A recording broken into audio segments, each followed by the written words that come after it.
Okay. How is this weird? Chat, is Tentacles normie now? Yes! Is it actually, though? Our tentacles, of all things, now looked on as slimy, riveting, sucky wucky arms that are enjoyed profusely by the general society of humans? Do most people just enjoy the idea of being grabbed, squeezed, and sucked on while being tossed around like a ragdoll and roughhoused with while being filled and touched everywhere at the same time? Are tentacles now considered fantastical? Absolutely not. What a preposterous, misguided, ignorant, foolish, and dare I say, absent-minded pontification. You see, normies are people who generally, for lack of a better word, are clean from chronic internet use-induced brain rot and 2D visual and auditorial-induced delusionary psychosis that simply just don't believe in conjoining and intermixing with hundreds of plump sucker discs. That simply just doesn't happen. However, hypothetically, if it were to happen, it would not be enjoyable, and the reason why is quite, dare I say, captivating. Let's find out. Purely and solely and only for the person science of the pursuit of knowledge. It should be noted I'm not referring to vines or slime, but rather real sticky, icky tentacles. So why is ogling and getting intertangled with tentacles so incredibly vexing? Well, to understand, we must discuss what tentacles even are.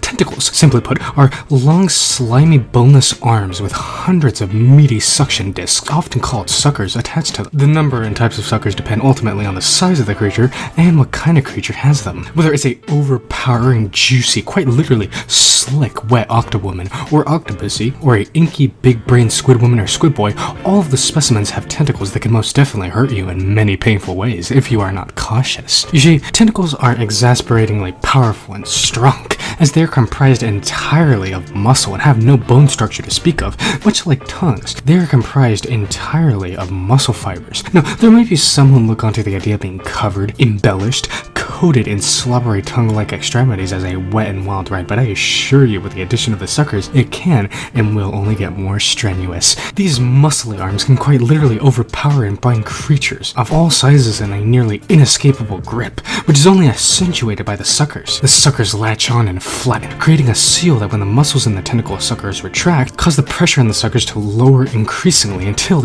ultimately they have an airtight hold on you. Absolutely, superfluously entrancing.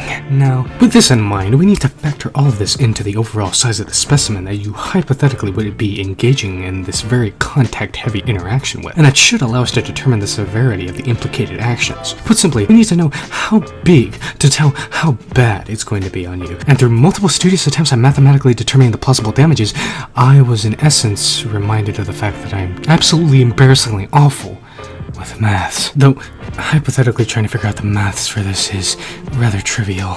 All that is vital to know is that I deduce that any monster woman or dude adorned with tentacles is stronger than any common human by an absurd amount. Even if they are somewhat shorter than you, they will wrap around you, squeezing and stretching the skin that lines your bones, while exuding the oxygen from you that you so desperately need, contortioning you around, lubricating your body up and down, and making you feel like you're about to burst, possibly leading to you becoming unconscious, all while they, in theory, suck you all over. And if they are as tall or taller than you, you are no stronger than a man in a harem of slime women. You are stuck, immobile, detained. Now, this is all well and good and all, and some might argue that those who are into bondage and certain constrictive activities would absolutely adore this, and I suppose that's fair. However, just make sure it's not the tentacles of a squid variant or a cephalopod variant. You see, squids have different tentacles in comparison to the octo variant. Rather than having 8 squishy arms with pudgy suckers lining them, they have 8 arms and 2 longer tentacles with serrated teeth or hooks inside their sucky suckers. I believe it's safe to say most wouldn't want to be cut and sliced all over their body in more than 100 places all at the same time, while having their air supply diminished with the squish and excess force being applied to their fragile human body casing. Ultimately, all of these are plausible reasons for why somebody could be deterred from engaging with tentacles in a zealous, lewd way. Or not, because something tells me that my advices are falling onto willing, lustily blinded scientists that would still fling themselves into the arms of a crackhead woman if given the opportunity to,